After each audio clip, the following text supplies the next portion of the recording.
So in closing, I wanted to say, Paul Thoreau says you go away for a long time and you return a different person. You never go all the way back.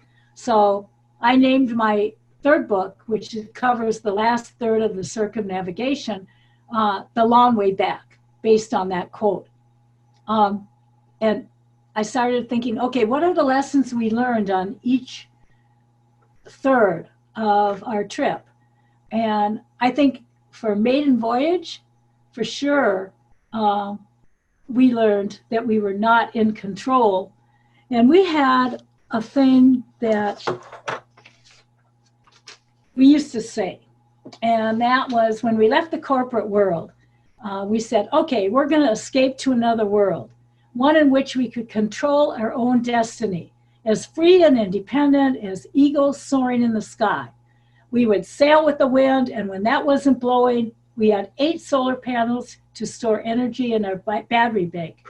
We would be our own self-contained municipality with a water maker to convert seawater to fresh and high-tech communication and navigation systems. And best of all, we would have no board of directors, shareholders, or stakeholders telling us what to do. Because by the time we left, we had taken the company public, which is how we could afford the boat. And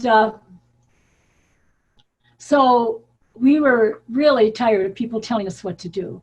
So we're going to be in control of our own destiny. When we hit that force 10 storm, let's face it, we knew that we were not in control. God was. And we also learned that we had to trust our boat, that as banged up as we were getting, our boat was very, very strong and it was going to go through anything. And as a matter of fact, our broker came through after we were in the storm and we were in Panama and said, hey, I heard you were in this force 10 storm. Can I go up and check the rigging? And we said, of course. We have no idea how to check it. And he went up and checked it and came down and said, you know, that rigging is perfect. Nothing really moved. You couldn't tell it had been in that storm. So after that happened the first year, and the other 7 years, boy, we were like, hey, Pacific Bliss, you're our baby. We wouldn't trade you for any other boat for anything. And we were always talking to our boat just like she was a person. Anyway, then in the lesson we learned in the South Pacific was flexibility and going with the wind. So, you know, one island, they might be different, but let's face it, if the wind is blowing one way and it's easier to get to the island, let's go that way, even if it changes the course on where we're going. So we just learned we were very just loose and easy and going with the wind. And then in the long way back, the last part, okay, what we did learn is perseverance, complete the mission, whatever you're on, complete it, achieve your goal, then go on with your life. And then finally, we learned that people are the same all over the world. You know, we never really met a bad person. We never really met anyone who is out to hurt us.